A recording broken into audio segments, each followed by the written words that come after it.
Neste vídeo e nos seguintes, nós vamos criar a base para você conseguir planejar a armação metálica da PPR. Biomecânica do funcionamento da PPR. O desenho e planejamento da armação metálica é uma das etapas mais importantes no tratamento do paciente parcialmente desdentado. Na maioria das vezes, o paciente apresenta perda de grande quantidade de dentes. Nesta situação, poucos dentes remanescentes ou dentes mais distribuídos recebem uma sobrecarga de forças durante as funções mastigatórias. Para diluir e distribuir essas forças foram desenvolvidos elementos constituintes da PPR. Durante muitos anos, os odontólogos deixaram que o técnico em prótese dentária realizasse o planejamento e desenho da PPR. No entanto, este técnico não realiza exame clínico do paciente, não avalia radiograficamente as estruturas remanescentes, não avalia as condições de oclusão e não tem informações sobre as preferências estéticas do paciente. Em função disto, ele não tem informações suficientes para optar por grampos mais estéticos ou grampos mais funcionais, conectores mais confortáveis ou conectores mais estáveis. Muitas vezes é necessário fazer alterações na anatomia da coroa dentária para que ela possa acomodar um determinado grampo escolhido. Quem planeja o desenho da PPR é o dentista. O técnico não tem informação sobre o paciente. Não vai ficar bom. Depois de todas estas alegações, fica claro que cabe ao odontólogo fazer o planejamento e desenho da PPR. Cada elemento constituinte da PPR deve ser escolhido em função destas informações que compõem o caso clínico. A maioria dos grampos escolhidos para compor o design da PPR só podem ser selecionados após a avaliação de todas as informações clínicas do paciente. Um planejamento que determine maior longevidade às estruturas remanescentes deve promover o equilíbrio entre os elementos protéticos da PPR e os elementos biológicos da boca do paciente.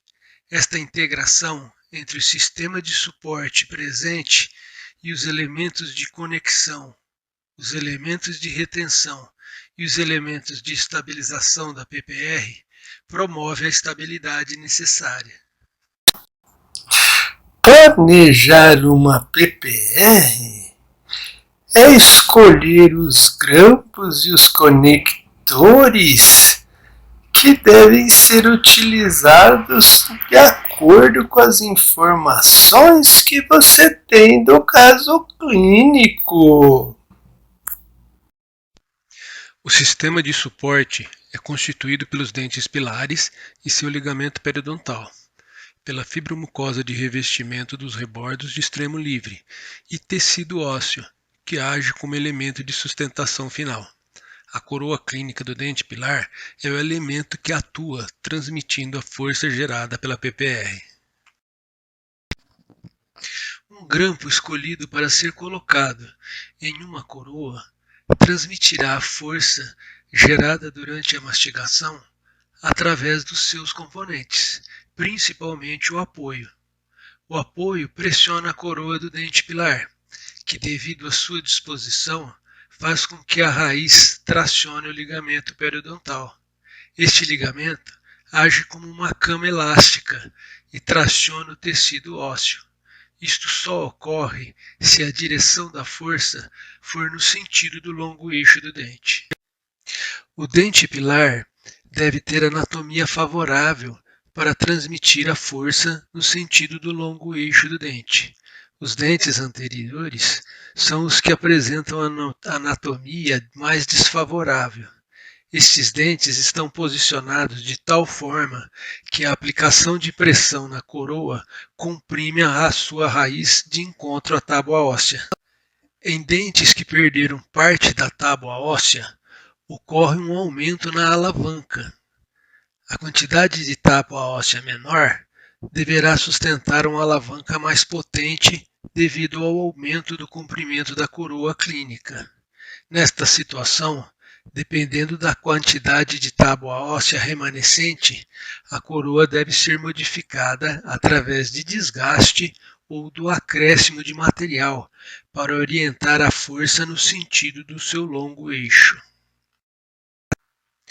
O canino é um exemplo clássico onde a inclinação da sua face palatina ou lingual favorece a compressão da raiz contra a tábua óssea vestibular. Acrescentando resina composta, conseguimos aumentar o símbolo, transformando a face inclinada em uma pequena cúspide, semelhante a um premolar. Este tipo de alteração deve ser feito com resina composta devido suas características adesivas. No entanto, outros materiais podem ser utilizados para alterar a coroa. Os materiais mais utilizados são amálgama, coroas protéticas e até materiais alternativos, como fundições metálicas para cobertura de raiz residual ou até fragmentos de coroas dentárias unidas com cimento resinoso. A preocupação com a alteração da forma da coroa deve ser enfatizada em casos onde, devido à perda de estrutura óssea ou movimentação do dente, a anatomia da coroa não favorece o direcionamento da força mastigatória no sentido do longo eixo do dente. É comum a perda de estrutura óssea em pacientes que necessitam de PPR. Muitas histórias relatadas por eles indicam problemas periodontais que determinaram esta perda. Nesta situação, devemos avaliar, após o tratamento periodontal, a proporção entre a coroa clínica e raiz. A proporção mínima deve ser de 1:1. Deve ter pelo menos a mesma quantidade de tábua óssea sustentando a coroa clínica que irá receber a força mastigatória. A mobilidade é um outro sintoma característico de pacientes com problemas periodontais. No entanto, ela não contraindica a utilização do dente como pilar de sustentação da PPR.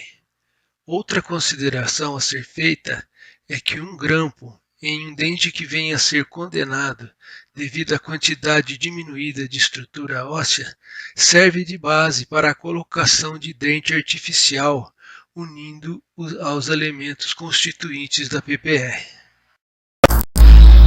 Não acabou. Continua no outro vídeo. Ainda tem mais 2 para você estudar.